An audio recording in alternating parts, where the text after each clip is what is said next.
देख रहे हैं सुदर्शन न्यूज। नमस्कार, बहुत स्वागत है आप सभी का सुदर्शन न्यूज पर। मैं हूं आपके साथ संभव गुप्ता।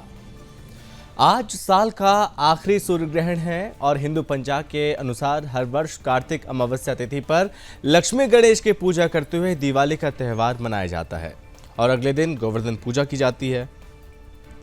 लेकिन इस बार दिवाली के फौरन बाद ही आंशिक सूर्य ग्रहण लगेगा। कई वर्षों बाद दिवाली के दूसरे दिन गोवर्धन पूजा न होकर एक दिन का अंतर है। दिवाली और गोवर्धन पूजा के बीच सूर्य ग्रहण का ऐसा संयोग कई वर्षों के बाद पड़ रहा है।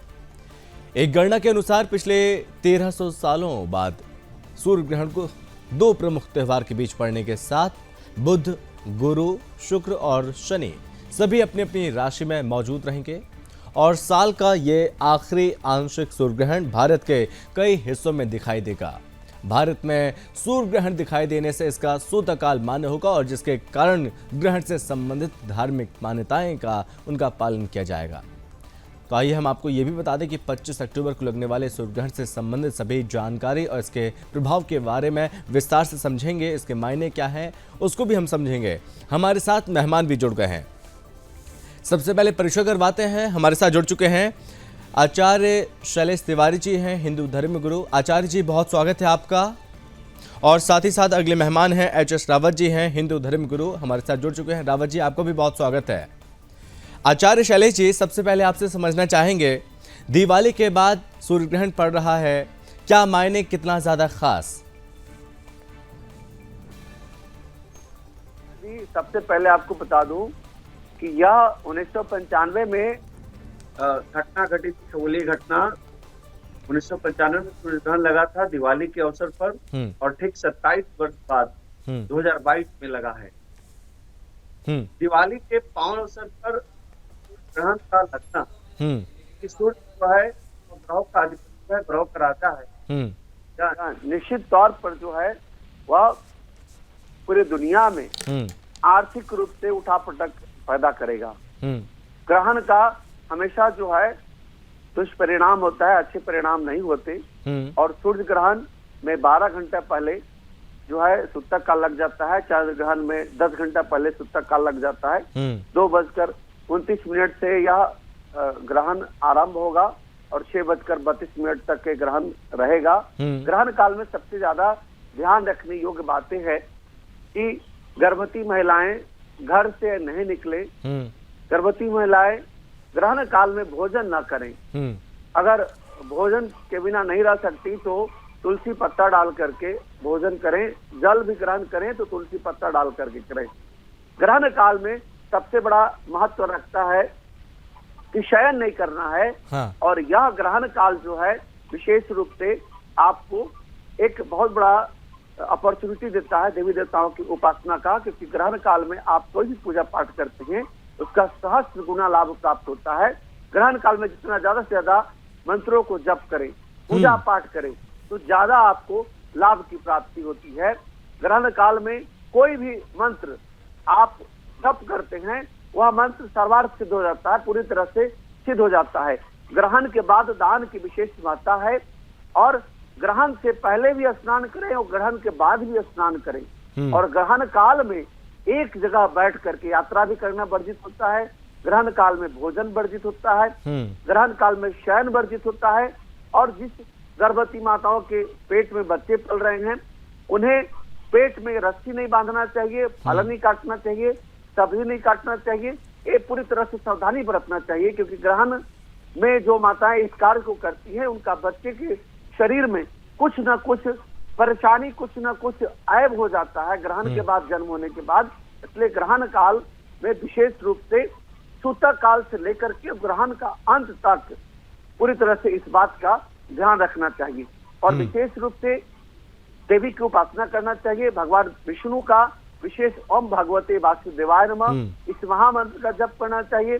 धन की इच्छा रखने वाले व्यक्ति विशेष रूप से गायत्री महामंत्र ओम भूर्भुवः स्वः तत्सवितुर्वरेण्यं भर्गो देवस्य धीमहि धियो प्रचोदयात् इस महामंत्र के साथ साथ ओम श्रीं श्रेय नमः, ओम ह्रीं श्रीं कायल ह्रीं हा सकल हरीं सकल हरीं विशेष रूप से त्रिपुर सुंदरी राजराजेश्वरी के महामंत्रों का जप की विशेष महत्ता मानी गई, क्योंकि कलियुग काल में बिना धन का कुछ भी नहीं हो सकता।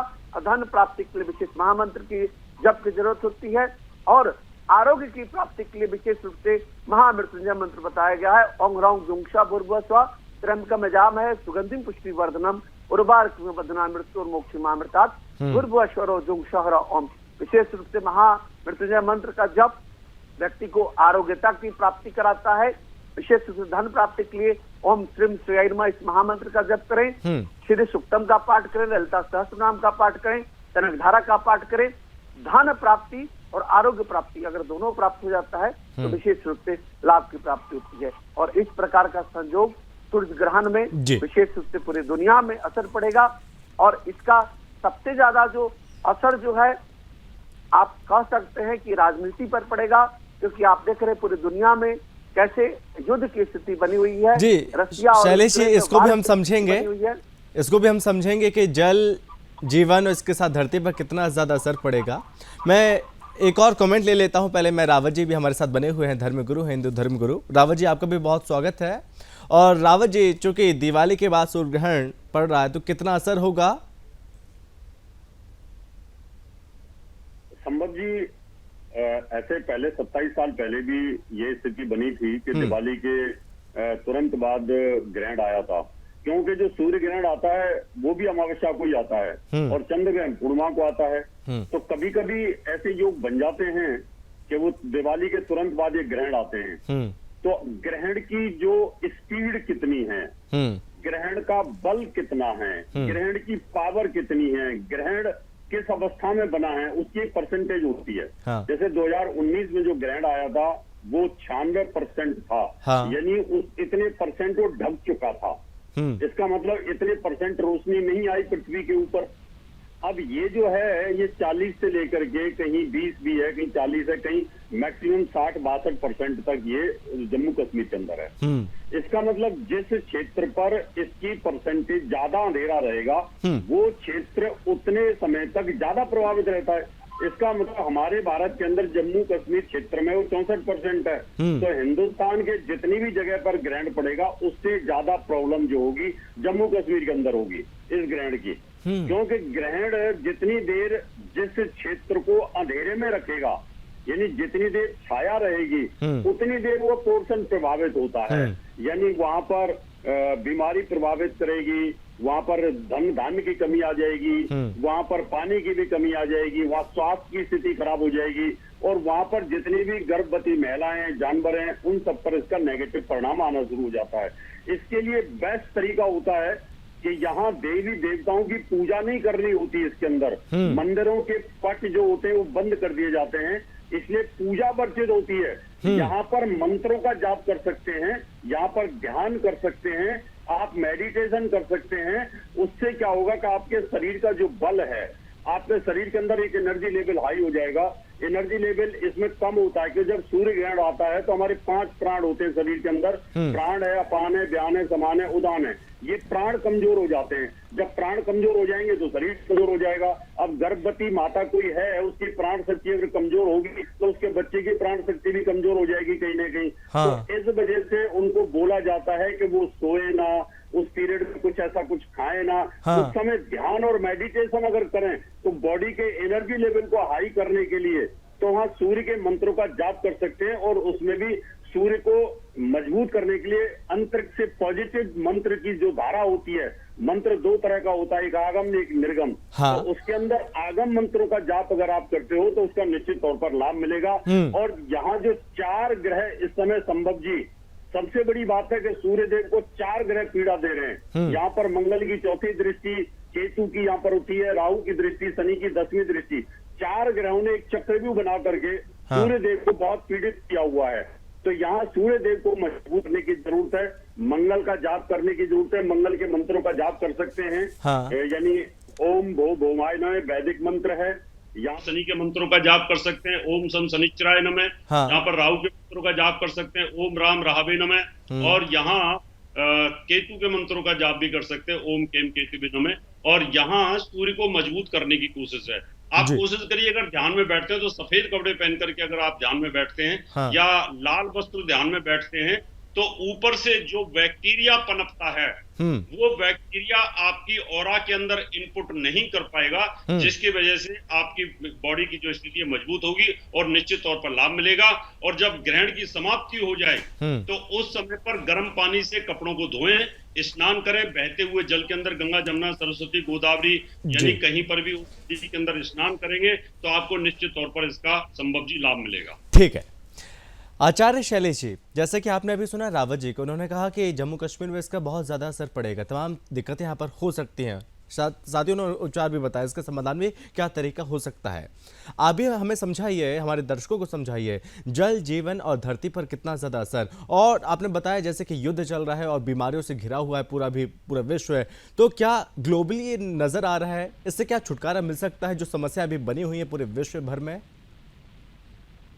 संभव जी, भगवान सूर्य को आदिदेव कहते हैं। भगवान सूर्यदेव जो हैं वह विशेष रूप से ग्रहों के राजा कहे जाते हैं। पूरी दुनिया को प्रकाश देने वाले हैं। सूर्य से ही जीवन है, सूर्य से ही अन्न है, खाद्य पदार्थ है। तो आप देखेंगे इस ग्रहण का प्रभाव होगा कि खाद्य पदार्थ से जुड़ी हुई बहुत बड़ी समस्या पूरी दुनिया को झेलना पड़ेगा इस ग्रहण के बाद। यानी 2023 में सूर्य भगवान के इस ग्रहण के दुष्परिणाम होंगे कि आपको खाद्य संकट पूरी दुनिया में झेलना पड़ेगा। अभी आप देखेंगे 3 देश आपस में वर्चस्व की लड़ाई के कारण एक दूसरे के ऊपर और ज्यादा हावी हो जाएंगे। रशिया यूक्रेन के ऊपर, चाइना ताइवान के ऊपर और नॉर्थ कोरिया साउथ कोरिया के ऊपर। और यह स्थिति जो है विश्व युद्ध की स्थिति को उत्पन्न करेगा। आपसी रूप से एक दूसरे के साथ बृहद युद्ध होगा। और आप देखेंगे कि जब ग्रहण के बाद अगले 15 से 20 दिनों में पुतिन जो है वह कहीं ना कहीं परमाणु बम से हमले भी कर सकते हैं, ऐसा योग दिख रहा है। और यह परमाणु बम जो है विशेष रूप से यूक्रेन अथवा यूरोप के कोई भी नजदीकी देश के ऊपर वह हमला होगा और निश्चित तौर पर पूरी दुनिया से इसका विशेष संकट का सामना करना पड़ेगा। साथ ही साथ राजनीतिक रूप से उथल पुथल देखने को मिला। आपको सूर्य ग्रहण से पहले ही देखिए कितनी सुखद बात हो गई कि लंदन में हमारे भारत के कह सकते हैं कि भारत के ही पहले के निवासी ऋषि सुनक जी जो प्रधानमंत्री बने हैं, भारतीय मूल के व्यक्ति, यह अपने आप में सबसे बड़ी घटना है। यह घटना जो है वह सूर्य ग्रहण से पहले ही ईश्वर ने दिखाया। यह सबसे सुखद घटना है और आने वाले समय में पूरी दुनिया पर भारत का, भारतीय मूल का वर्चस्व होगा, सनातन का वर्चस्व होगा, सनातन धर्म का प्रभाव होगा। इस सूर्य ग्रहण के बाद आपको देखने को मिलेगा कि यह राजनीतिक रूप से हिमाचल प्रदेश में पुनः भारतीय जनता पार्टी की एक ताकत से वापसी होगी। गुजरात में भारतीय जनता पार्टी की आचार्य आपने बताया कि पूरी दुनिया में कई डेवलपमेंट देखने को मिल सकते हैं और आपने बताया कि आगे आने वाले समय कई विपत्तियां लेकर आ सकता है पूरे विश्व में। तो क्या भारत में भी विपत्तियां दस्तक दे सकती हैं क्या? देखिए, ग्रहण है तो कहीं ना कहीं विपत्तियां जरूर आएगी। ग्रहण जो है वह कभी भी अच्छा नहीं होता। भारत में भी विपत्तियां आएगी क्योंकि भारत में देवी देवताओं की उपासना, अर्चना, पूजा लोग करते हैं, ज्यादा करते हैं, ज्यादा आस्तिक लोग हैं, इसलिए उसका उतना असर नहीं होगा। लेकिन निश्चित तौर पर सूर्य जो है वह अग्नि तत्व है, तो अग्नि से जुड़ा हुआ आगजनी का, और आप देखेंगे कि इस सूर्य ग्रहण के बाद धार्मिक उन्माद की स्थिति उत्पन्न होगी। सड़क पर लोग आएंगे, आगजनी ज्यादा होगी। स्थितियां कह सकते हैं सरकार सत्ता शासन के लिए थोड़ा सा चुनौतीपूर्ण होगी। धरना प्रदर्शन में आगजनी ज्यादा देखने को मिलेगा और इस प्रकार की परेशानी जो है वह राष्ट्रीय स्तर पर मुझे दिखाई देता है इस सूर्य ग्रहण के बाद। जी रावत जी, अगर हम बात करें राशियों के हिसाब से तो क्या सभी राशियों पर इसका दुष्प्रभाव देखने को मिल सकता है? संभव जी नहीं, सभी राशियों पे कभी नहीं होता। हाँ। बहुत सी राशियां ऐसी होती हैं कि जिनके ऊपर प्रभाव नहीं होता। मान लो मेरी जो राशि है और मैं अभी यहाँ पर नहीं हूँ, मैं कहीं ऐसी जगह पे चला गया हूँ जहाँ पर मेरे को ग्रहण दोष नहीं लगने वाला है, तो ऐसे कोई प्रभाव नहीं होता। लेकिन मैं 12 राशियों की आपको जानकारी देता हूँ कौन कौन सी राशियों पर इससे ज्यादा प्रभाव रहेगा जी। इसमें जो 4 राशियां हैं वो तो ऐसी हैं जो विपरीत राजयोगिक बनाई। बाकी जो 8 राशियां उन पर कहीं ना कहीं किसी न किसी रिश्तेदार को उसका नेगेटिव इफेक्ट आएगा। यानी मेरे ऊपर इफेक्ट आए या ना आए, लेकिन मेरे भाई पे आ सकता है, मेरी पत्नी पे आ सकता है। तो मैं 12 राशियों की जानकारी देता हूँ एक एक करके, और सब तसल्ली से अब उसको सुन लेंगे सभी लोग, तो उस उपाय को भी आपको बता देंगे। मेष राशि की बात करूंगा तो मेष राशि के अंदर स्वयं राहु विराजमान है, तनाव तो रहता है, और साथ में सप्तम भाव जो होता है पत्नी का, यानी स्पाउस का होता है, पति पत्नी। तो इसका मतलब मेष राशि वालों के वैवाहिक जीवन पर इसका नेगेटिव इफेक्ट होगा। पति पत्नी में से किसी को हेल्थ इश्यूज आने का योग बनेगा। तो यहाँ पर आप 4 ग्रह जो मैंने बताया, शनि, राहु, केतु और मंगल, इनकी आप पूजा करते रहेंगे। वृष राशि वालों के लिए छठे भाव के अंदर है, यहाँ आपको विपरीत राजयोग बनेगा, तो पैसा तो आपके पास आएगा और हेल्थ इश्यूज जो हैं वो भी ठीक होने के योग बनेंगे, लेकिन मामा मौसी के ऊपर इसका नेगेटिव इफेक्ट आपके ऊपर आ सकता है। वृष राशि की बात के साथ साथ मैं मिथुन राशि की बात करूंगा। मिथुन राशि के लिए ये ग्रहण योग यानी बच्चों के घर में बनता है, यानी जो गर्भवती महिलाएं हैं उनके गर्भ के ऊपर ये ग्रहण है। तो जो मिथुन राशि की महिलाएं हैं, गर्भवती महिलाएं, उनको खास ध्यान रखना पड़ेगा, वो बिल्कुल बाहर ना निकले और यहाँ पर सूर्य की उपासना करती रहें। और 4 ग्रह यानी आपको कहीं ना कहीं नीले और काले कपड़े बिल्कुल नहीं पहनने हैं, तो उससे नहीं तो गर्भ नष्ट और गर्भ में बच्चा पल रहा है उस पर इफेक्ट आ सकता है। कर्क राशि वालों को कोई लेन देन नहीं करना बिल्कुल भी, कोई मकान का बयाना देने की सोच रहे हैं या कोई गाड़ी लेने की सोच रहे हैं या कुछ रेनोवेशन की सोच रहे हैं, कोई नई चीज खरीदारी की कर रहे हैं, तो उनको बिल्कुल नहीं करनी चाहिए। अब हम बात करेंगे सिंह राशि की। सिंह राशि के तीसरे भाव के अंदर यानी 3rd हाउस के अंदर ये ग्रहण दोष बन रहा है, तो यहाँ छोटे भाई को तकलीफ हो सकती है, तो छोटे भाई खास ध्यान रखें, ट्रैवलिंग ना करें, यात्रा ना करें, विदेश जाने की कोशिश ना करें। ये तो राशियों की बात हो गई रावत जी, क्योंकि वक्त की कमी है, नहीं तो मैं आपको आपसे और विस्तार से भी इन चीजों को समझ लेता। शैलेश जी, एक छोटा सा कमेंट, कुछ सेकंड में आप इसका जवाब दे सकते हैं तो प्लीज, कि जो खगोलीय घटनाएं होती हैं, क्या विज्ञान भी इसको मानता है कि हमारे आपके जीवन में इसका असर पड़ता है? क्या साइंस इस बात से मतलब सहमत है? शैलेश जी।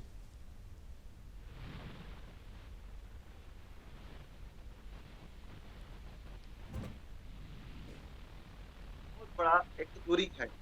मेरा ऐसा मानना है कि जो पारा साइंस है, पारा विज्ञान है, जो अध्यात्म है, जो विशेष रूप से कर्मकांड है, यह अपने आप में वैज्ञानिक बनती है और कहीं उससे ज्यादा अधिक उन्नत है जी। और मेरा मानना है यह जो पद है कर्मकांड जी, हमारा सनातन का प्राणी।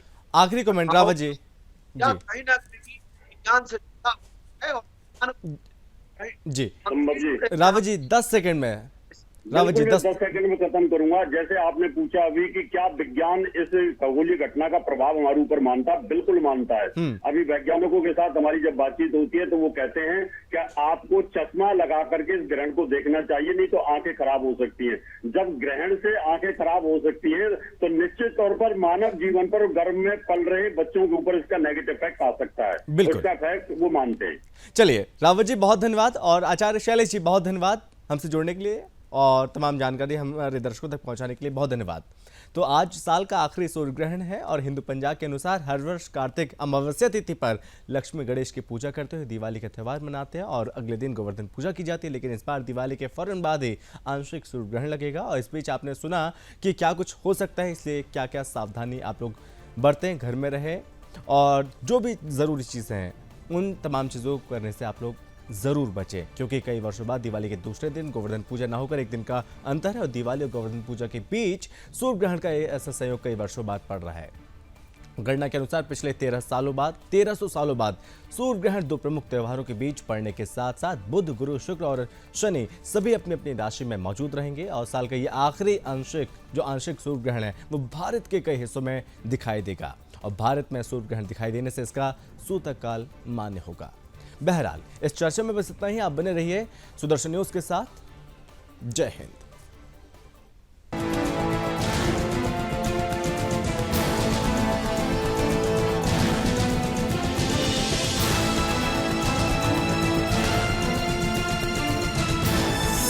आप देख रहे हैं सुदर्शन न्यूज।